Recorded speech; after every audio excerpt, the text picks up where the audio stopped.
Welcome back to Scandalous Los Angeles TV, where we expose the exposers. How many of you guys would like to get a rise out of CS2 back? Do you want to see him come to life right before your eyes? All you have to do is bring up a situation involving an adult male and an underage girl. And Porky will immediately light up like a Christmas tree.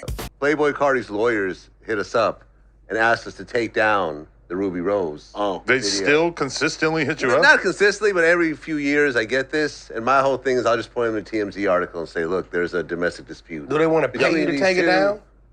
Tell them pay me what I made the last 10 years, and I'll take it down. He might. Yeah, in context, he's looking at it like this. You know what I mean? He was banging her when she was underage, too, and she basically acknowledged that to him as well. I think she might have said it in my interview as well. What was that Ruby Rose basically acknowledged that Cardi was fucking her when she was underage, right? What? No. What state? What state? What state? No. Atlanta, I assume. Atlanta 16. Atlanta 16. Atlanta 16. I think that's been out there. I think she said it about Travis Scott, Atlanta right? 16. Scott, Atlanta right? 16. Scott, Atlanta right? 16. You had this clip. There was a clip that she did on Black TV about dating Travis Scott and I think 21 Savage. Yo, Black, Cardi was in there. I'm gonna tell you this. This is a hidden clip where I think it's in some of my archives. You know, I've been streaming for like about 15 years, and I'm glad that this clip isn't like still public. Where before any outlet, this is way before you even knew her. She came. We were just like trying to get like attractive women on the stream, and she was telling us about. She literally admitted, she was like, "Yo, these 4 rappers slept with me underage." Mm-hmm. Oh, who? She verbatim says it. Ruby Rose. Whoa. Yes. Oh yeah. And I'm glad that video isn't, again, not that I'm not defending nobody, nothing like that, but she was underage in the Bad and Bougie video.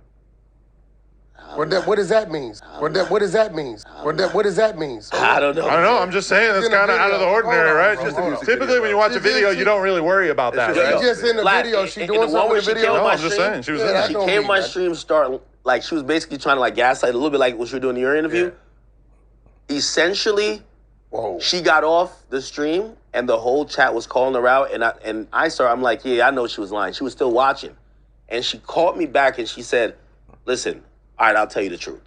And she literally just admitted to like, hey, yeah, I did, when I was 16, when I dealt with this guy, I dealt with this guy. And it was all rappers. She's from Georgia? And it was all rappers. She's from Georgia? And it was all rappers. She's from Georgia?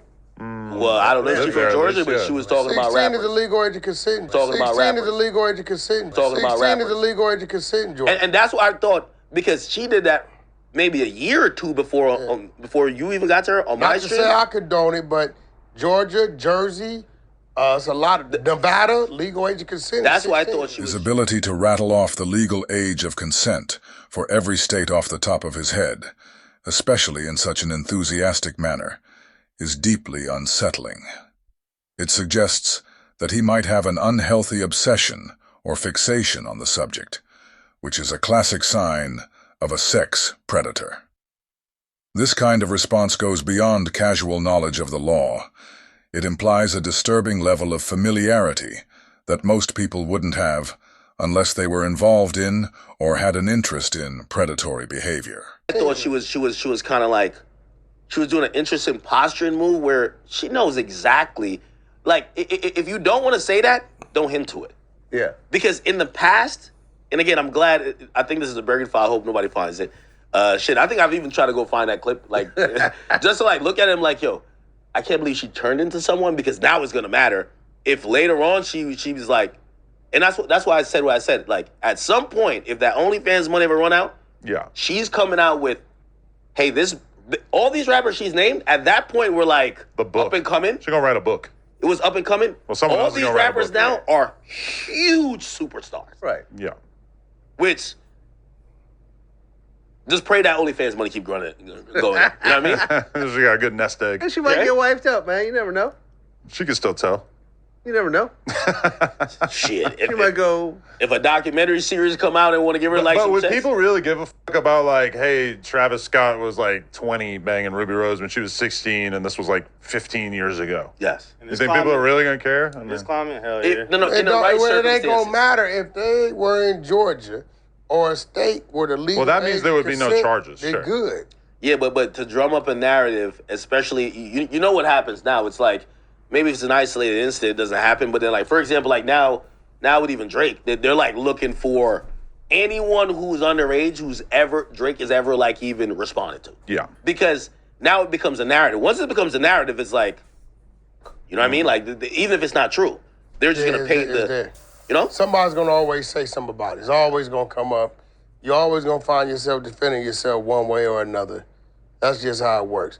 70% of the world is dumb as f***. So 10% of the people going to cling on to it.